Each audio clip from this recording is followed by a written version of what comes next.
ओम शांति। आज के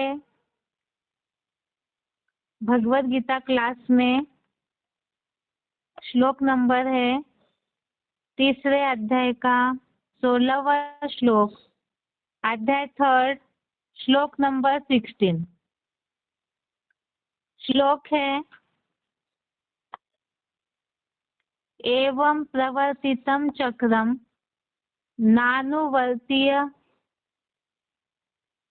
नानुवर्त्यतीह इह अघायुरिन्द्रिया रामो मोघम पार्थ स जीवति। श्लोक दोबारा। एवं प्रवर्तितं चक्रम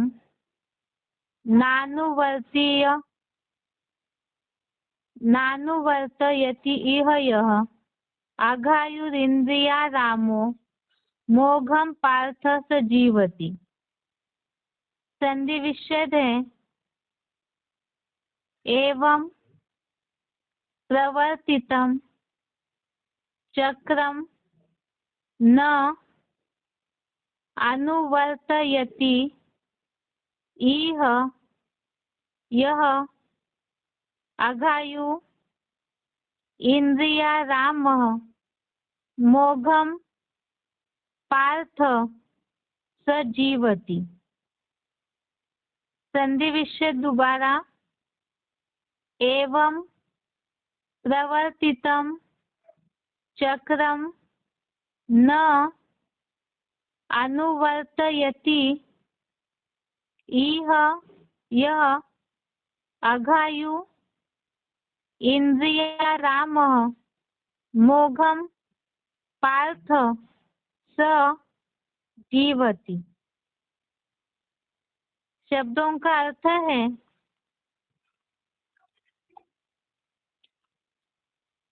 इह अर्थात इसमें, यह अर्थात जो, एवं अर्थात ऐसे, प्रवर्तितम अर्थात चलाए गए, चक्रम अर्थात चक्र का,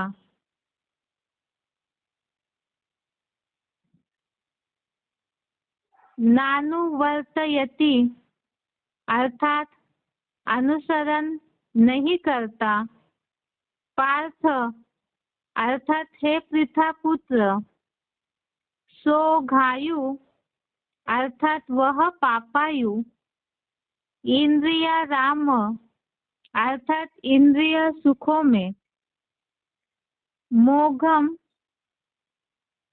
अर्थात व्यर्थ, जीवती अर्थात जीवित है। शब्दों का अर्थ दोबारा। इह अर्थात इसमें, यह अर्थात जो, एवं अर्थात ऐसे, प्रवर्तितम अर्थात चलाए गए, चक्रम अर्थात चक्र का, नानुवर्तयति अर्थात अनुसरण नहीं करता, पार्थ अर्थात हे पृथा पुत्र, सो घायु अर्थात वह पापायु, इंद्रिया राम अर्थात इंद्रिय सुखों में मग्न, मोघम अर्थात व्यर्थ, जीवती अर्थात जीवित है। श्लोक का अर्थ है इसमें जो ऐसे चलाए गए चक्र का अनुसरण नहीं करता, हे पृथा पुत्र, वह पापायु, इंद्रिय सुखों में मग्न, व्यर्थ जीवित है। इस श्लोक में क्लैरिफिकेशन ज्यादा नहीं है, इसीलिए क्लैरिफिकेशन सहित भी अर्थ देखते हैं।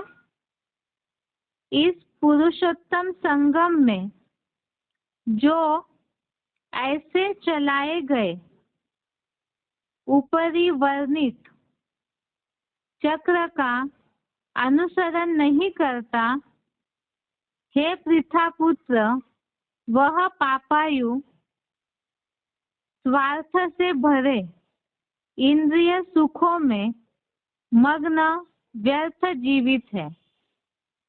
इस पुरुषोत्तम संगम में जो ऐसे चलाए गए ऊपरी वर्णित चक्र का अनुसरण नहीं करता, हे पृथापुत्र, वह पापायु स्वार्थ से भरे इंद्रिय सुखों में मग्न व्यर्थ जीवित है।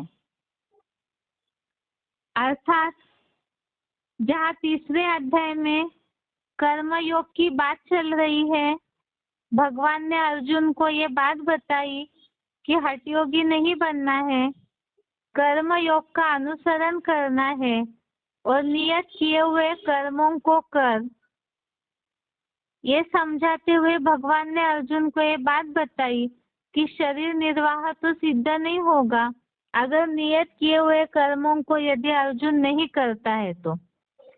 लेकिन इसके साथ साथ ही नियत किए हुए कर्मों के साथ जो लौकिक धंधा है, जो नरकीय दुनिया के धंधे हैं, शरीर निर्वाह के लिए वो करने से कहीं ना कहीं बंधन तो पड़ेगा ही। इसीलिए ही जैसे हमने नियत किए हुए कर्मों को कर इस श्लोक का भावार्थ समझते समय जो सिलेक्टेड पॉइंट सुने थे उसमें शिव बाबा ने ये बात बताई, शरीर निर्वाह के लिए तो ऑप्शन है, या तो आसुरी धंधा करे या तो ईश्वरीय धंधा करे। शरीर निर्वाह ही करना है तो उसके लिए दोनों ऑप्शन बताए। बाकी अगर लौकिक धंधे धोरी में बिजी होते हैं, वो नरकीय जो भी कर्म है वो कर्म बंधन में डालने वाले हैं।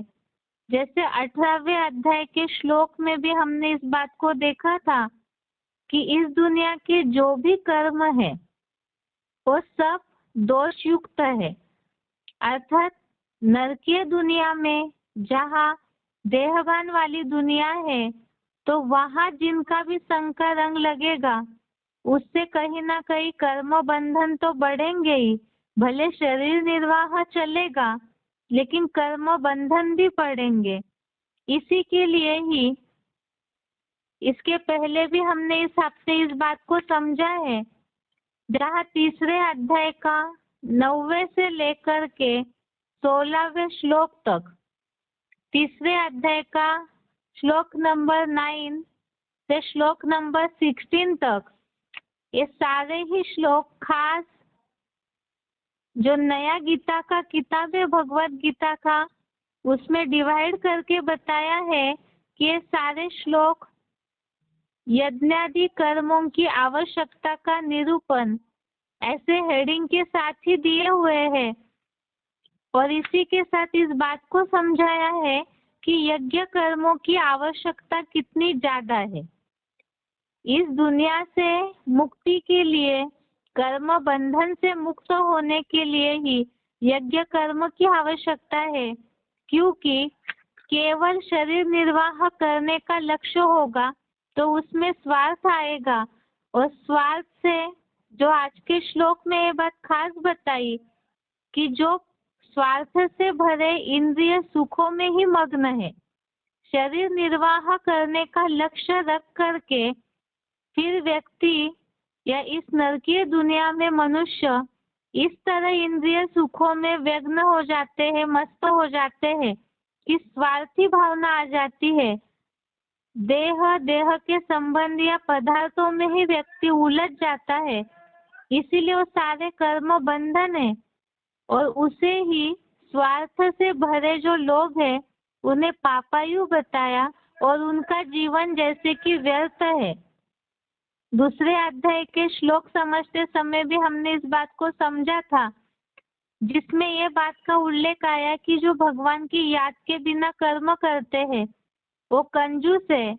इसी तरह से ही जो केवल अपने स्वार्थ भरे जीवन को बिताते हैं इंद्रिय सुखों में ही, जो जीवन मान रहे हैं तो व्यर्थ ही जीवित है, क्योंकि विश्व कल्याण की जहाँ भावना नहीं, परमार्थ की जहाँ भावना नहीं, तो वो व्यर्थ जीवित है। बाकी आज के श्लोक में खास ये बात जो बताई है, पुरुषोत्तम संगम में ऐसे चलाए गए ऊपरी वर्णित चक्र का अनुसरण नहीं करता। तो चक्र मतलब ही क्या है? तो तीसरे अध्याय में जो यज्ञ कर्मों का महत्व बताया है, यज्ञ के लिए ही जो कर्म करते हैं उसके अलावा बाकी जो भी कर्म है वो बंधन में डालने वाले हैं। और उसके साथ यज्ञ कर्मों का जो लिंक बताया हुआ है आपस में, अभी तक जो हमने 5 श्लोक पढ़े, तो वो चक्र का अनुसरण नहीं करता है। यज्ञ कर्म, यज्ञ सेवा, ईश्वरीय सेवा, ये विश्व कल्याण अर्थ है जिससे स्वर्ग के गेट खुलते हैं। और उस चक्र का या उसका महत्व जो बताया है उसका जो अनुसरण नहीं करते हैं तो वो कहीं ना कहीं स्वार्थ युक्त जीवन जी रहे और व्यर्थ जीवित है। इस सारे चक्र को समझने के लिए ही इस हफ्ते जो हमने श्लोक पढ़े हैं उसे एक बार देखना होगा, ताकि वो श्लोक या यज्ञ कर्म किस तरह एक दूसरे से जुड़ा हुआ है ये समझ में आएगा। साथ साथ ही इस हफ्ते के श्लोकों का रिवीजन भी इसी चक्र से ही जुड़ा हुआ है, इसीलिए रिवीजन और आज के श्लोक का जो चक्र का अनुसरण नहीं करता वो कौन सा चक्र है यज्ञ कर्म का, उसे भी एक ही साथ समझते हैं। इसके साथ साथ ही आज के श्लोक की रिवीजन भी। सबसे पहले यज्ञ कर्मों की आवश्यकता के लिए तीसरे अध्याय का 9वां और 10वां श्लोक, इसमें खास बात बताई हुई है कि यज्ञ कर्म के अलावा दूसरा कोई भी कर्म लोक, इस नरक लोक का बंधन ही डालने वाला है। बाकी यज्ञ कर्म करना है, ईश्वरीय सेवा करनी है। यज्ञ का कर्म वास्तव में यही ईश्वरीय सेवा है, जो हमने पॉइंट्स में भी समझा। ईश्वरीय ज्ञान और इस ज्ञान के आधार से ही ज्ञान यज्ञ बना हुआ है और उससे जो जुड़े हुए हैं तो वो कर्म बंधन से ऑटोमेटिकली मुक्त होंगे। वास्तव में सभी कर्मों को महत्व दे रहे हैं मुक्ति के लिए, सुख मिले, शांति मिले, तो वो तभी होगा जब दैहिक आसक्ति छोड़ करके इस रुद्र ज्ञान यज्ञ अर्थ जो विश्व कल्याण के लिए सारे विश्व की आत्माओं की मुक्ति का, जीवन मुक्ति का, सुख शांति का रास्ता जिससे खुलता है, जो 10वें श्लोक में तीसरे अध्याय का 10वें श्लोक, अध्याय 3 का श्लोक नंबर 10, इसमें ये बात खास बताई कि जब प्रजापति ने इस अविनाशी रुद्र ज्ञान यज्ञ की शुरुआत की तो मानसी प्रजा को बताया सत्व प्रधान सृष्टि की वृद्धि करो और इस यज्ञ से ही इष्ट कामनाओं की पूर्ति होगी। तो ये सबसे मूल बात है, यज्ञ के द्वारा, यज्ञ सेवा के द्वारा इष्ट कामना की पूर्ति होगी। और वो करने के लिए ही क्या करना है, जो कि पाप न बने, पुण्य बने, उसके लिए ही ये सारे श्लोक जुड़े हुए हैं। इसके साथ साथ ही इस हफ्ते के श्लोकों की रिवीजन भी तीसरे अध्याय का 11वें श्लोक से तीसरे अध्याय का 16वें श्लोक तक कल के टेस्ट के लिए श्लोक है। अध्याय 3 का श्लोक नंबर 11 से श्लोक नंबर 16 तक। इसके साथ साथ ही ये चक्र की जो बात आई है आज के श्लोक में, ये भी सारे आपस में कनेक्टेड श्लोक है। सबसे पहला श्लोक है तीसरे अध्याय का 11वां श्लोक, देवान भावयतानेन ते देवा भावयन्तु वः परस्परम भावयन्तयः श्रेयः परम वाप्स्यस्त। अर्थात इस यज्ञ से नौकुरी के ब्राह्मण सो पावन शरीरी देवों को संतुष्ट करो। वे देवता तुमको कल्पांत काल में भी सूक्ष्म देह द्वारा इष्ट भोगादि से संतुष्ट करे। ऐसे एक दूसरे को परस्पर सहयोग द्वारा तृप्त करते हुए विष्णु लोकीय परम कल्याण को प्राप्त करो। इसमें खास बात बताई, जहाँ सत्व प्रधान सृष्टि की बात आई पहले श्लोक में, तो उस सत्व प्रधान सृष्टि से कनेक्टेड ही वास्तव में सारी दुनिया ही इस अविनाशी रुद्र यज्ञ कुंड में स्वाहा होने वाली है, और वो ब्राह्मणों की सत्व प्रधान सृष्टि की ही बढ़ोतरी करने के लिए खास जो भी आत्माएं कनेक्टेड है, तो जो नंबर वार इस यज्ञ से जुड़ते जाते हैं, उसमें से खास 11वें श्लोक में बताई है इंस्पिरेटिंग पार्टी की बात। जो 11वां श्लोक समझते समय हमने एक सिलेक्टेड पॉइंट सुना था, जिसमें ये बात आई थी कि हनुमान वाली आत्मा श्री राम को सहयोग करती है और श्री राम हनुमान को सहयोग करते हैं। अर्थात ही जो सूक्ष्म शरीरधारी आत्माएं हैं, जो इस ज्ञान यज्ञ से ईश्वरीय सेवार्थ जुड़ी है, उसमें भी खास हनुमान वाली आत्मा अर्थात ब्रह्मा की सोल, जो कि सतयुग में पहले पीढ़ी के राधा कृष्ण वाली आत्माएं देवताएं बनती है। तो उसमें से ऐसे तो बहुत सारे सूक्ष्म शरीरधारी है दुनिया में, लेकिन खास जो देवता बनने वाली आत्माएं है राधा कृष्ण वाली, तो ऐसी जो देव आत्माएं इस यज्ञ में उमंग उत्साह देने का, सेवा का कार्य करती है। तो ऐसे सूक्ष्म देहधारी इंस्पिरेटिंग पार्टी वालों को संतुष्ट करने की बात बताई। अर्थात हिम्मत करेंगे तो उतना उमंग उत्साह की मदद मिलेगी। साथ साथ ही मुख्य बात तो वैसी आत्माओं को जो इंस्पिरेटिंग पार्टी का ग्रुप नई दुनिया के स्थापना के कार्य में मददगार है अपने स्तर पर, तो उनको परस्पर सहयोग की बात बताई। साथ साथ ही इस यज्ञ में जैसे ब्राह्मणों की बढ़ोतरी होती है, तो ऐसे ब्राह्मणों को भी तो परस्पर सहयोग करने की बातें मुरलियों में अव्यक्तवाणियों में आती है। तो उसी के आधार से सहयोग के द्वारा ही परम कल्याण को प्राप्त करो ऐसे बताया।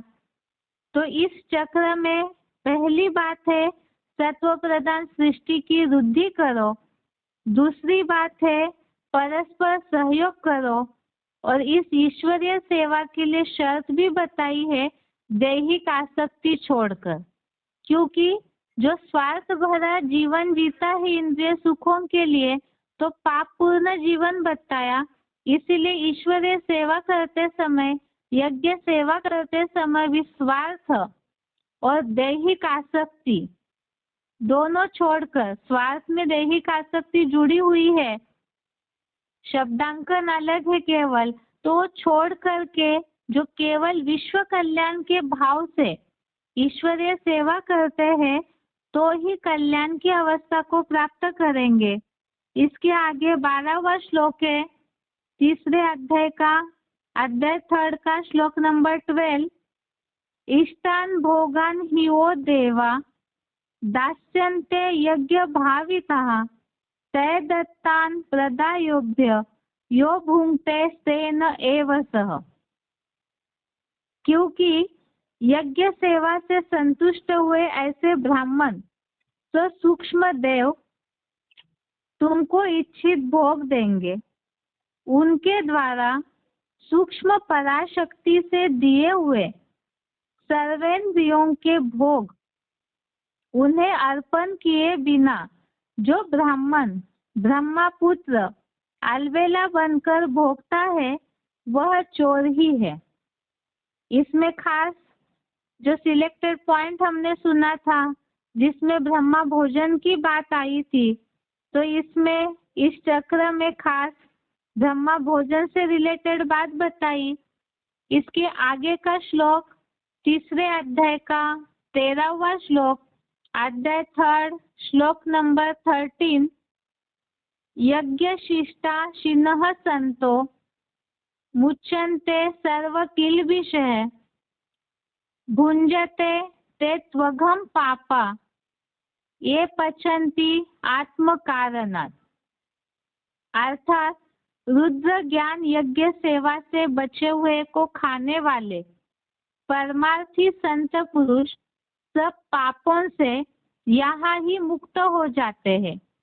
जो स्वार्थी अर्पण किए बिना अपने लिए पकाते हैं वे श्रीनाथीय पश्चिमी सभ्यता वाले तो श्रेष्ठ ब्राह्मण नहीं बनते, वे पापी लोग तो पाप भोगते हैं। इसमें खास बात बताई, एक तो इंस्पिरेटिंग पार्टी वाली आत्माएं और जो ब्राह्मण इस सृष्टि से जुड़े हैं यज्ञ से, तो उनको संतुष्ट करना है, उन्हें सहयोग देना है। साथ में जहाँ ब्रह्मा भोजन ब्रह्मा के द्वारा यज्ञ स्थापित हुआ है तो ब्रह्मा भोजन की बात आई।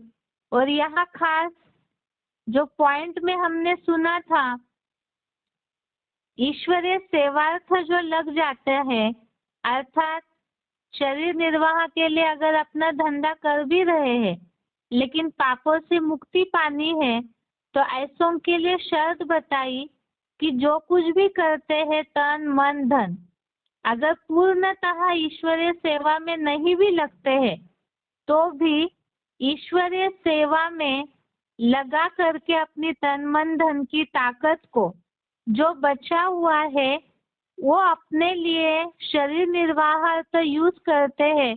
इतनी त्यागी पने की भावना जिनके मन में है तो ऐसों के लिए बताया कि वो पापों से मुक्त हो जाते हैं। और बाकी जो अपने लिए ही पकाते हैं, अर्थात ईश्वरीय सेवा में तो लग गए लेकिन स्वार्थ पूरा छूटा नहीं, जिसके लिए श्रीनाथीय पश्चिमी सभ्यता वालों की बात बताई। अर्थात जो अपने खाने पीने में ही लगे हुए, स्वार्थ में ही लगे हुए हैं, विश्व कल्याण अर्थ यज्ञ सेवा में पूरी ताकत नहीं लगाते, तो वे पापी लोग पाप ही भोगते हैं। इसके आगे का श्लोक है 3 अध्याय का 14वां श्लोक, अध्याय 3 श्लोक नंबर 14।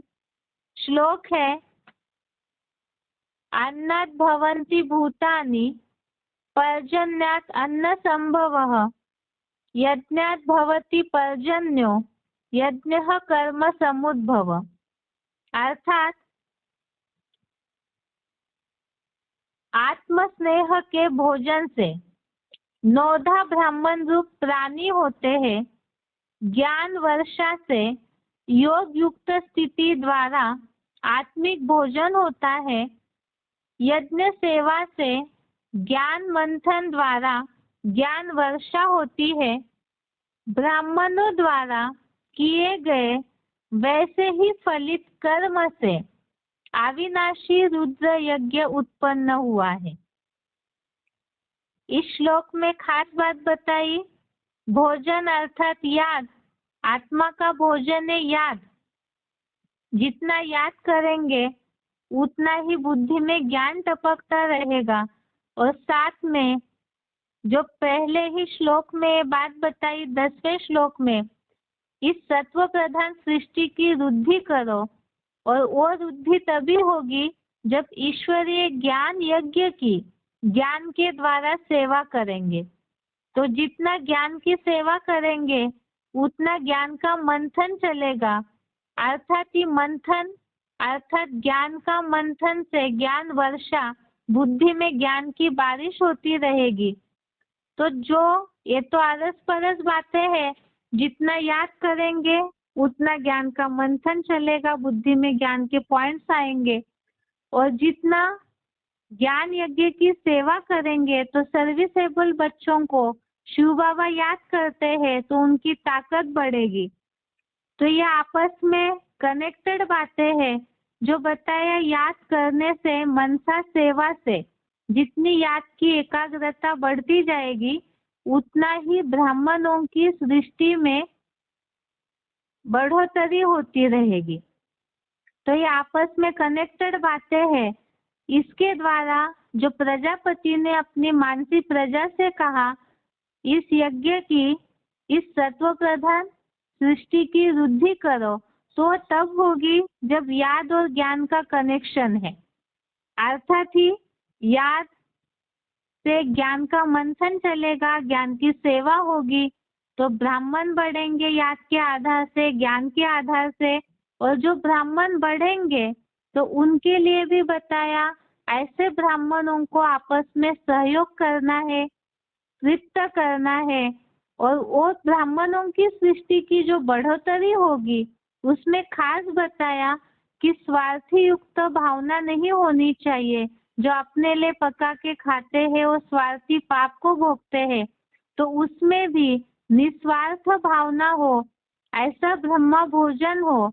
और उसी के साथ साथ बताया कि ये सारी बातों से कनेक्टेड होकर के जो ईश्वरीय सेवा का अनुकरण करेंगे, देह भान को, दैहिक आसक्ति को छोड़ करके, तो उससे ही कल्याण की अनुभूति होगी। अब इस ईश्वरीय यज्ञ की जो स्थापना करने वाला है, वो यज्ञ कर्म की जिसने शुरुआत की है, उनके बारे में बताया। तीसरे अध्याय का 15वां श्लोक, अध्याय 3 श्लोक नंबर 15 में, कर्म ब्रह्मोद्भवम विद्धि ब्रह्माक्षर समुद्भवम तस्मात् सर्वगतम ब्रह्म नित्यम यज्ञे प्रतिष्ठितम। अर्थात सात्विक, राजसी या तामसी कर्म को नंबरवार चौमुखी संगठित ब्रह्मा से उत्पन्न हुआ जान।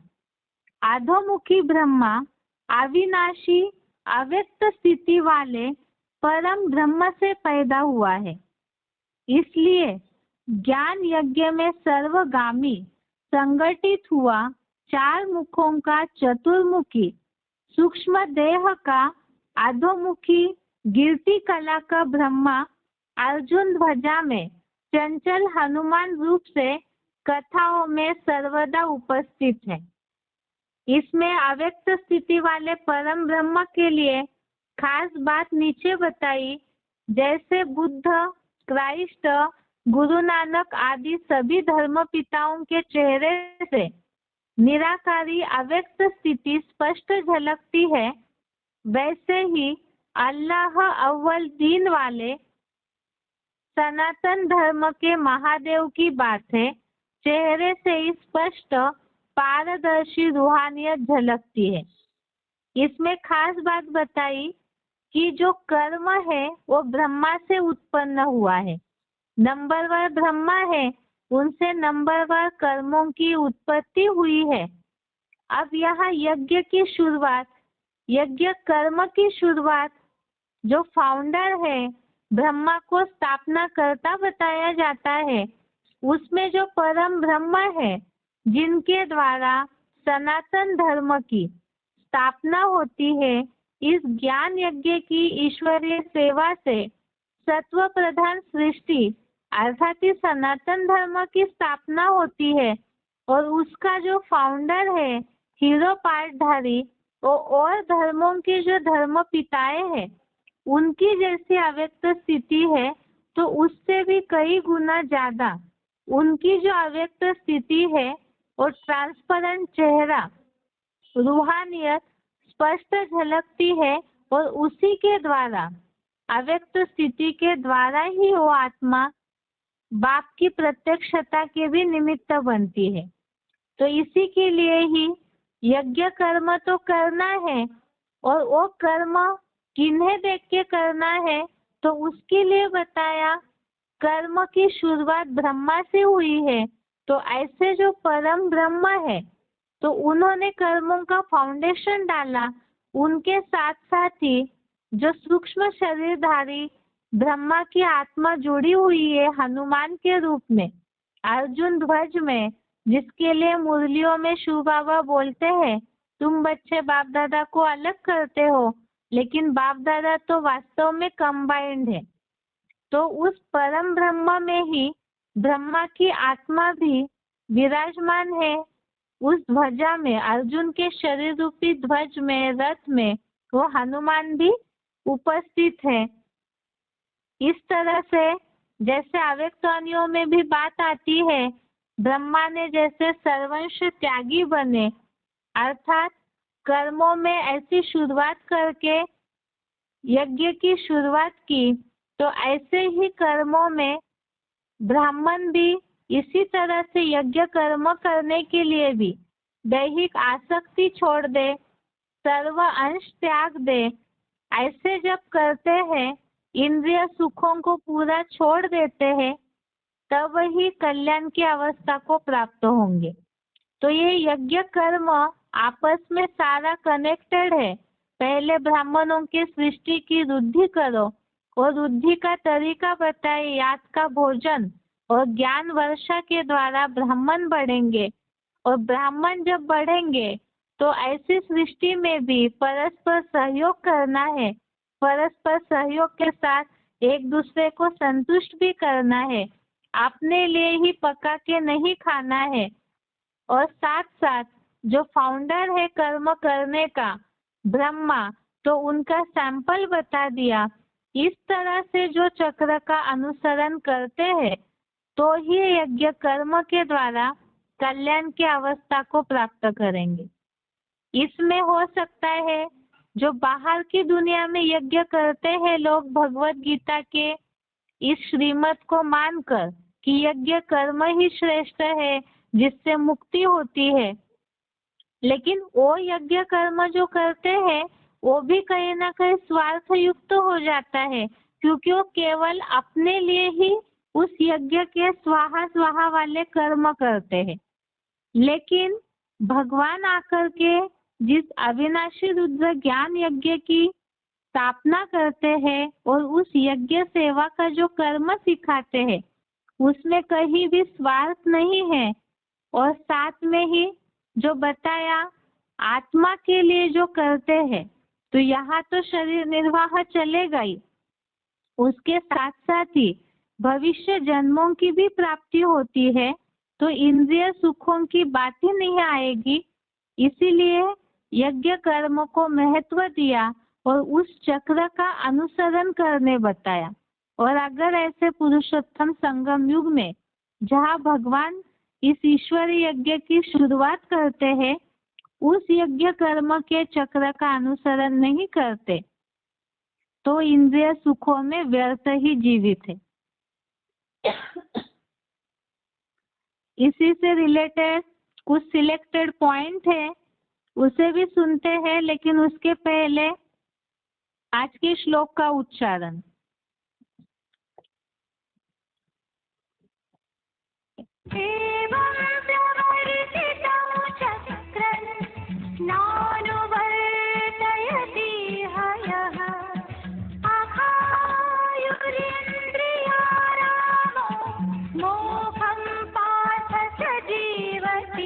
इस पुरुषोत्तम संगम में जो ऐसे ऊपरी वर्णित चक्र का अनुसरण नहीं करता, हे पृथा पुत्र, वह पापायु स्वार्थ से भरे इंद्रिय सुखों में मग्न व्यर्थ जीवित है।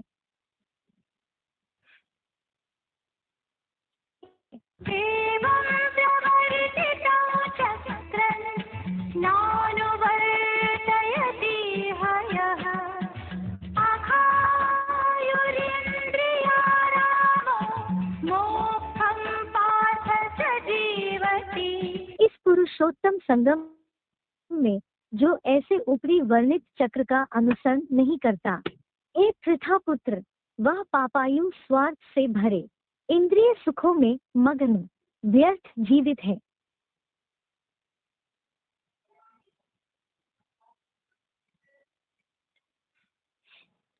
इस श्लोक से रिलेटेड ही सिलेक्टेड पॉइंट है। सिलेक्टेड पॉइंट का नंबर 1013, सिलेक्टेड पॉइंट का नंबर है 1013।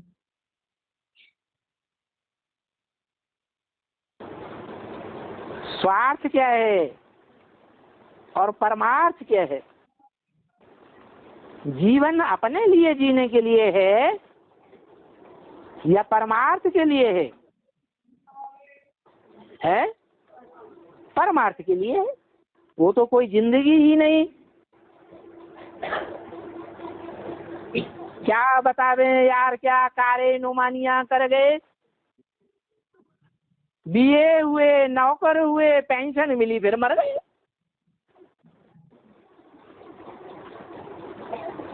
ये सब काहे के लिए किया? रथ के लिए किया, शरीर के लिए किया, स्वार्थ में ही जिंदगी चली गई।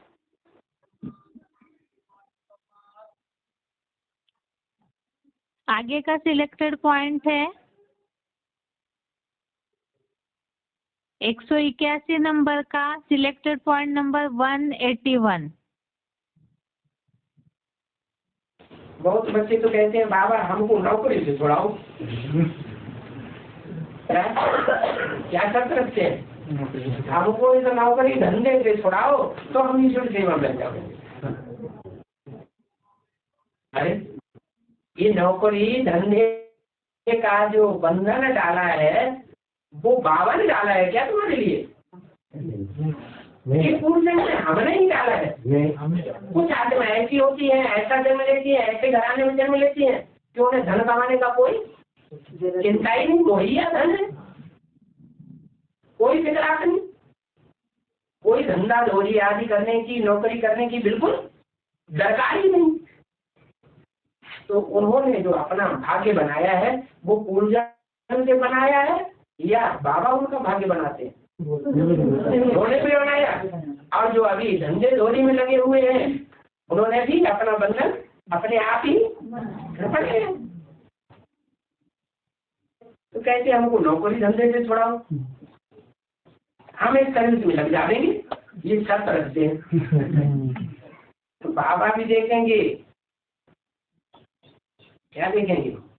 उनसे पोता मिल मांगेंगे। बाबा देखेंगे कि इनके पास जो पूंजी है वो बरोबर है, नौकरी से या धंधे से जो कुछ भी इन्होंने इकट्ठा किया है वो इतना इनके पास है कि ब्याज लेते रहें, खाते रहें और आने जाने की ईश्वरीय सेवा में लगाते रहें। पूरा पोता मिल जाएंगे तभी तो बाप को पता पड़ेगा। तो बाप कहते हैं अच्छा छोड़ो, लगो इसी ईश्वरीय सेवा। तो बोला बरोबर इनकी पूंजी है, बंधन मुक्त हो सकते हैं, कोई तो बंधन मुक्त भी है क्या? कोई जरूरी नहीं है कि नौकरी करें, धंधा करें। तब कहेंगे भले 500 कमाने से 500 रुपया परमाह तो कमाओ, 8 घंटे देते रहो, उससे तो अच्छा उन कौड़ियों को कमाने से अच्छा क्या है तुम इसी ईश्वरीय सेवा में लग जाओ। तुमको कोई पैसे की कमाई का बंधन तो है नहीं, बहुतों को कल्याण करेंगे। अगर बंधन मुक्त है तो भी बाबा सर्विसे को देखेंगे, क्या कर रहा है, ऐसे ही नहीं कह देंगे कि नौकरी धंधा छोड़ दो। क्या देखेंगे? ये सर्विसेबल है, इनकी सर्विस करने की प्रैक्टिस है, अंदर से लगन है विश्व कल्याण की। अगर ये लगन नहीं है तो कहेंगे तुमको माया खा जाएगी, क्या तुम बेकार बैठेंगे तो बदसा बन जाएगा। इनकी माइंड किसका बदसा है? शैतान का बदसा बन जाता है।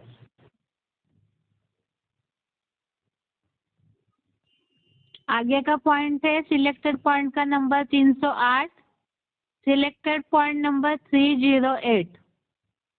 तो बाप कहते हैं माम एकम याद करो और 84 के चक्कर को याद करो। ज्ञान तो बहुत सहज है,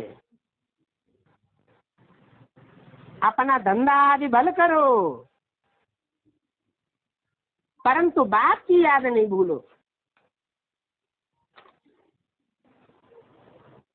बल क्यों लगाई दिया?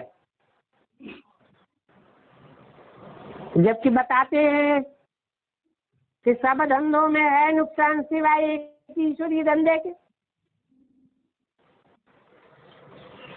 तो लौकिक धंधा आदि करने के लिए भले लगाकर छूट क्यों दे दी?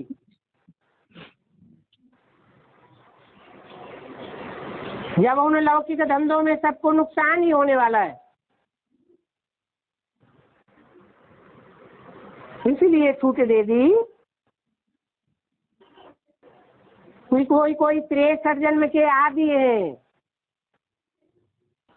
भक्ति भावना कम की हुई है, दुनियावी धंधे दौरी में बुद्धि फंसाने के आदि बन चुके, तो ईश्वरीय धंधे में उनकी बुद्धि नहीं लगेगी। इसलिए बोला अपना धंधा आज भल करो, परंतु कोशिश करके बाप की याद न भूलो, क्योंकि तुम जानते हो अंत समय में ये पैसे आदि कुछ भी काम नहीं आवेंगे। किनकी दबी रही धूल में, मिट्टी में धन संपत्ति गाड़ देंगे, जमीन में जमीन हिलेगी और कहाँ का कहाँ चला जाएगा। किनकी राजा खाए, कोई ने धन संपत्ति बैंकों में कंपनियों में इकट्ठी की होगी, इनकम टैक्स सेल टैक्स आवेगा, सारा उठाए ले जाएगा।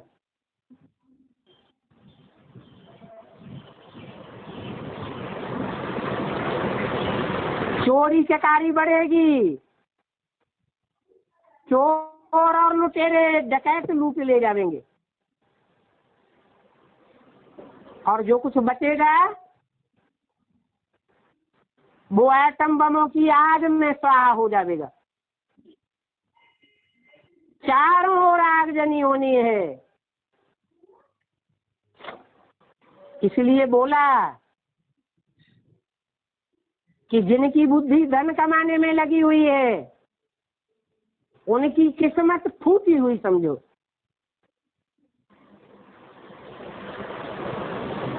क्योंकि बाप आकर के पहले से आगाह करते हैं, बाप की बातों पर ध्यान नहीं देते कि ज्ञान रत्नों की कीमत क्या है और मनुष्यों के द्वारा कमाए हुए स्थूल रत्नों की कीमत क्या है।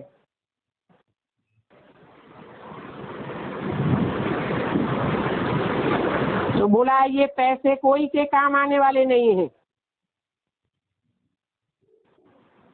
सफली होगी उनकी जो खर्चे नाम धनी के।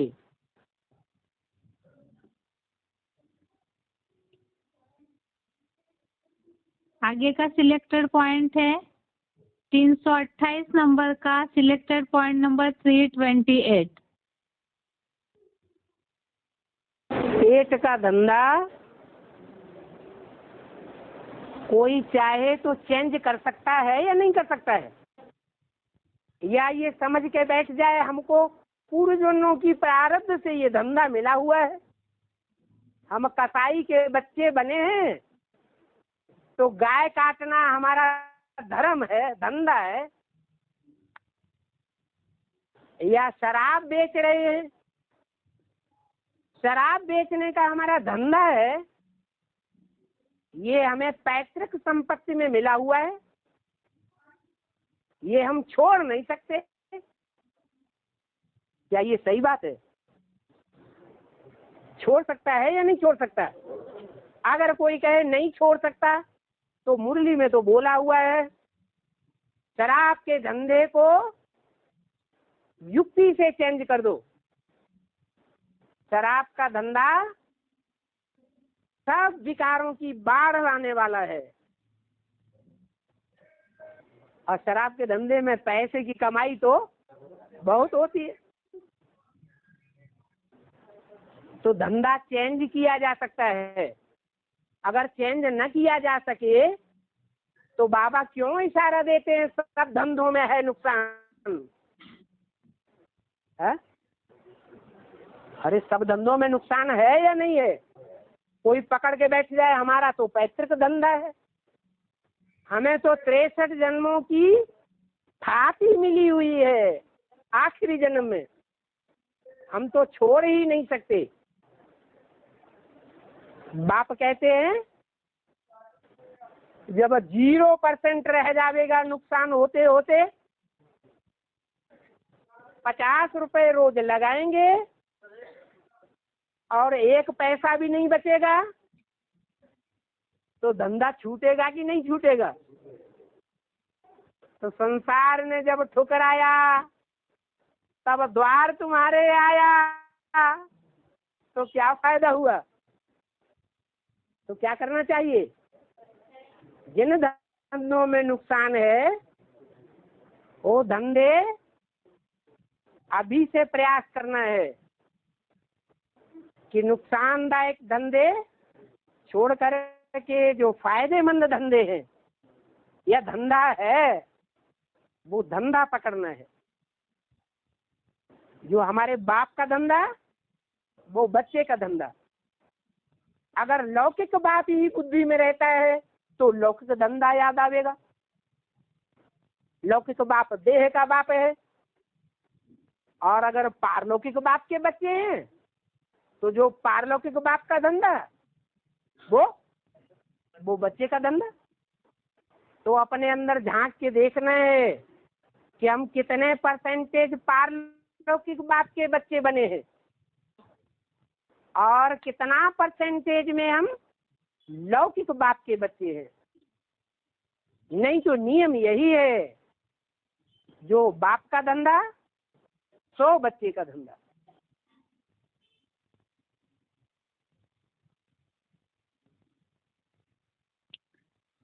अभी के पॉइंट में हमने जैसे अब तक के पॉइंट में समझा है, जो स्वार्थपूर्ण जीवन, जैसे बाबा ने उदाहरण दिया पॉइंट में कि पढ़ लिख लेते हैं, पेंशन मिल जाती है, फिर मर जाते हैं, तो ये लौकिक दुनिया वालों का सर्कल है कि यही अंजाम होता है सभी का। कितना भी कमाया तो भी आखिर गति सबकी वही होनी है। लेकिन साथ में शिव बाबा ने ये बात बताई कि जो बाप का धंधा तो बच्चों का धंधा होना चाहिए, अर्थात ईश्वरीय सेवा का धंधा। क्योंकि धन के अंजाम जो है वो भी मुरली में बता दिए हैं कि आखिरी में किसकी राजा खाए, किसकी आग में जल जाएगी, किसके चोर ले जाएंगे। तो जो भी इस तरह इंद्रिय सुखों के लिए कितनी भी धन कमाते हैं मेहनत करके, तो उसका अंजाम आखिरी में वही होने वाला है। तो जब सब धंधे चौपट हो जाएंगे फिर ईश्वरीय सेवा में लगेंगे, तो तब तक जो प्राप्ति का समय है वो खत्म हो जाएगा। इसीलिए खास ईश्वरीय सेवा या यज्ञ सेवा का महत्व बताया। इसमें भी जैसे पहला पॉइंट सुना 181 नंबर का, जिसमें बाबा ने बोला कि बहुत से बच्चे राय पूछते हैं शिव बाबा से नौकरी करे या न करे। तो उसमें भी अभी ये सारे श्लोक पढ़ने के बाद हो सकता है कईयों के मन में भी ये संकल्प चले कि इस तरह ईश्वरीय सेवा की बात के लिए, तो उसका समाधान भी मुरली में शिव बाबा ने बताया कि व्याज मिलता रहे और फिर अपना निर्वाह भी चले और ईश्वरीय सेवा के लिए भी उतनी ताकत लगा सके।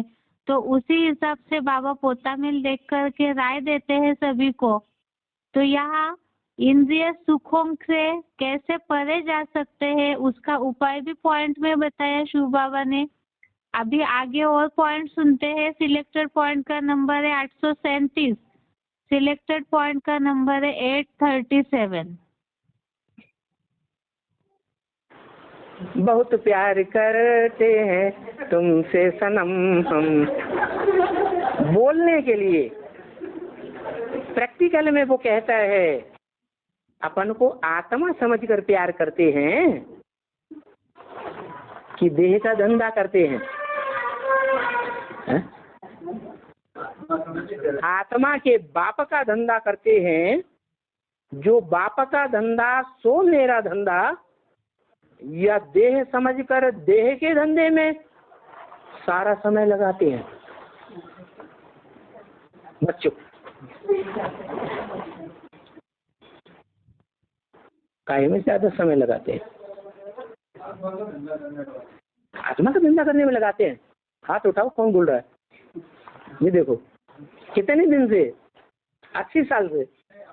हाँ हैं, तब से पेट का धंधा कुछ भी नहीं, वो भी चालू।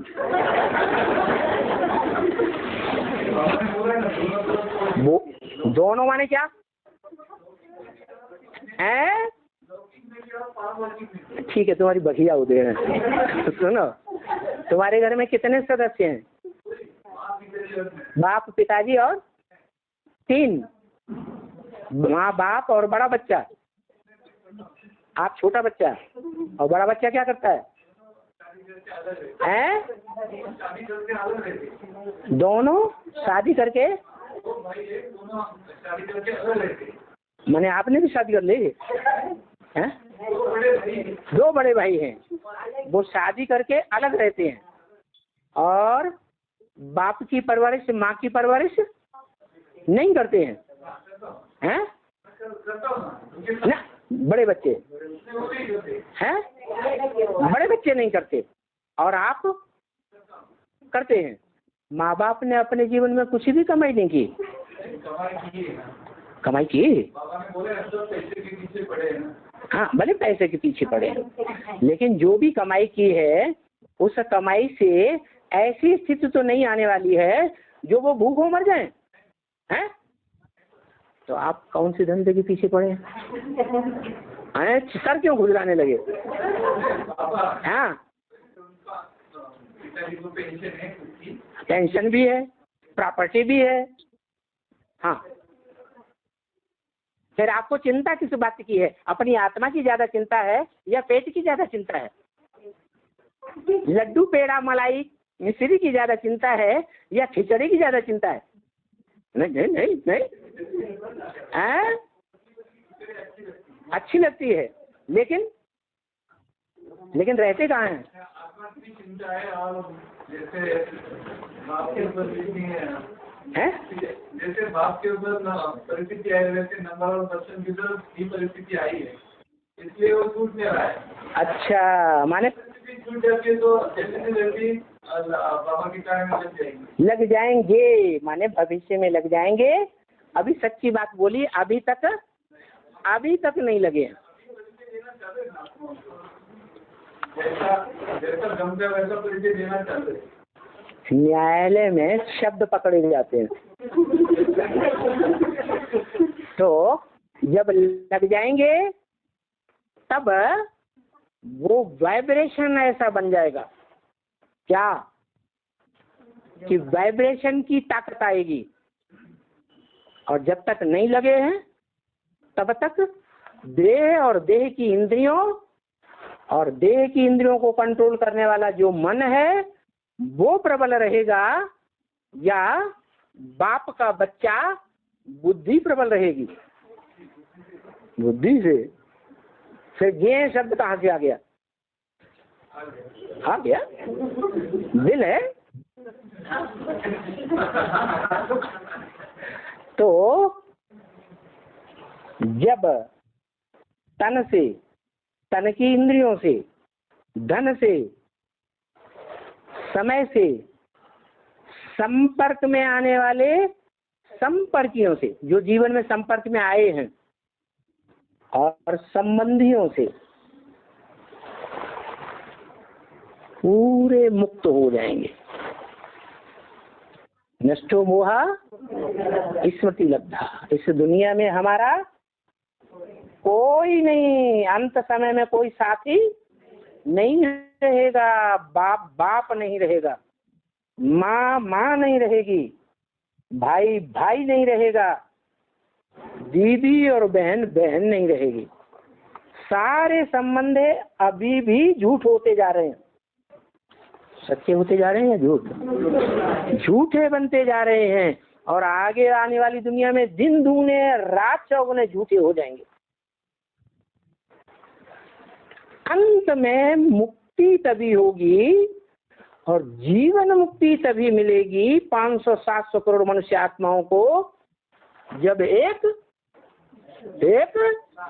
शिव बाबा, दूसरा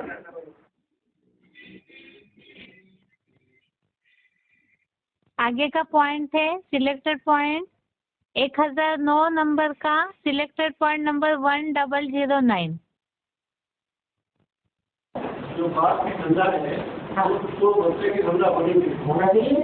बच्चा अगर और धंधा करता है तो कभी भी चाहिए तो उनको झगड़ा करेंगे। तो हम तो दोगला है, दोगला है। तभी तो बाप ने बताया कि जब विनाश होगा तो सारा ही विनाश होगा, 8 ही बचेंगे। तो दोगले हुए कि नहीं विनाश होने वाले हैं? सगे बच्चे 8 हुए। हमारा बाबा दुकान करता है, कुछ करता है तो भविष्य हो गया। चलो दूसरों को बाद में सोचे, हम पहले अपने बारे में सोचे। अपने बारे में हाँ जी, हाँ जी। और देह है, देह का सुख चाहिए तो देह के धंधे भी चाहिए। आत्मा है, परम पिता परमात्मा के बच्चे बन गए। हम देह नहीं है, देह तो बाप को दे दी, तन मन धन बाप को दे दिया। अब आत्मा है तो आत्मा को पुरुषार्थ के लिए क्या चाहिए? 2 रोटी, पाव भर आटा मिलता रहे, पुरुषार्थ चलता रहेगा, आदमी जिंदा रहेगा मर जाएगा? जिंदा रहेगा। इसके अलावा और कोई इच्छा नहीं। तो कहेंगे कि बाप के धंधे में लग गया। अब और चाहिए इंद्रियों का सुख। जब भांति भांति के इंद्रियों के सुख चाहिए तो लौकिक दुनिया के धंधे भी चाहिए। अभी तो जो ईश्वर का धंधा है, जो ब्राह्मणों का धंधा है, ज्ञान लेना ज्ञान देना, संसार में उसकी कोई वक़्त नहीं है, इसलिए पैसा कम मिलता है। ऐसा भी नहीं मिलता है, मिलता है। कोई भगवान बाप का बच्चा जो ईश्वरीय सेवा में समर्पित होकर के चल रहा है वो भूखा नहीं मरा होगा, भूखा मर ही नहीं सकता। भगवान के वाक्य फिर भी विश्वास नहीं होता है, निश्चय पैदा नहीं होता है। बल्कि ये कहें कि इंद्रियों के सुख में मोह लगा हुआ है, वो मोह नहीं छूटता है। रहे मन मोह जाल क्यों छूटे।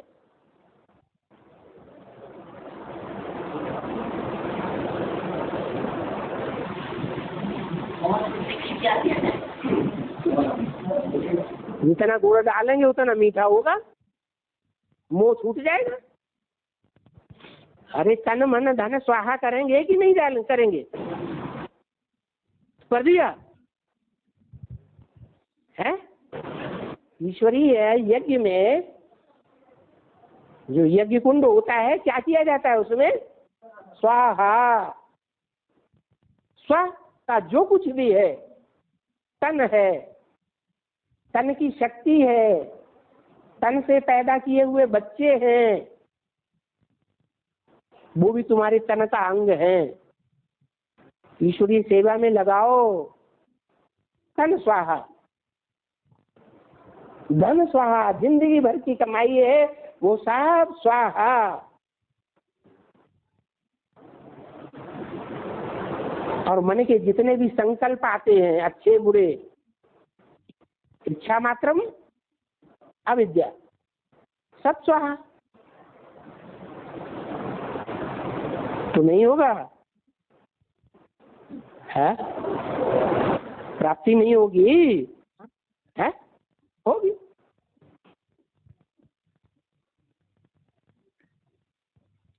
अभी तक के सिलेक्टेड पॉइंट में हमने समझा जो स्वार्थ युक्त जीवन, जो शिव बाबा ने बोला कि आत्मा के लिए अगर सोचते हैं तो उतनी चाहना नहीं रहेगी, क्योंकि आत्मा के लिए जो भी करते हैं तो उससे भविष्य की प्राप्ति भी जमा होगी।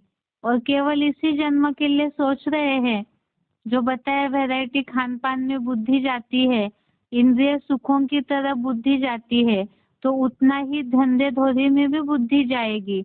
क्योंकि कमाने में उसके चलते इंद्रिय सुख चाहिए, तो उसके चलते धन भी चाहिए, और धन चाहिए तो लौकिक धंधे में बुद्धि जाती रहेगी। और इसी तरह से इस शरीर निर्वाह के धंधे के चक्र में बुद्धि अटकेगी, तो जो यज्ञ सेवा से फल मिलना चाहिए या वो यज्ञ सेवा से कनेक्टेड जो अनुसरण करने बोला है कर्म को, उस तरफ नहीं जाएंगे। जैसे इसके लिए बाबा ने धंधाधोरी करने में भी शराब के धंधे का उदाहरण दिया, और भी ऐसे धंधे हैं जो आगे चल के चौपट हो जाएंगे, लेकिन सब तरह से ठुकराए जाएंगे, तब शिव बाबा के पास पहुंचेंगे तो जो प्राप्ति होनी चाहिए वो नहीं हो सकती। इसीलिए खास बताया कि जो यज्ञ सेवा से जुड़ा हुआ चक्र है, आपस में सहयोग करना, संतुष्ट करना, और साथ में याद का भोजन, ज्ञान की वर्षा, ये सारी ही आपस में जुड़ी हुई बातें हैं। इस पे जितना ध्यान देंगे तो उतना ही कल्याण की अवस्था को प्राप्त करेंगे। इसीलिए ही इस हफ्ते में देखे गए श्लोक है यज्ञ कर्म और उनकी आवश्यकता। इसके साथ साथ ही आज का श्लोक पूरा है हो गया। कल के टेस्ट के लिए तीसरे अध्याय का श्लोक नंबर 11 से श्लोक नंबर 16 तक, अध्याय तीसरा का श्लोक नंबर 11 से 16 तक के श्लोक पे प्रश्न आएंगे। बेसिक कोर्स इस हफ्ते ज्यादा हुआ नहीं था, इसीलिए उसे अगले हफ्ते रिवाइज करके अगले हफ्ते उसके आगे का टॉपिक देखेंगे। आज के लिए यहाँ तक ही। ओम शांति।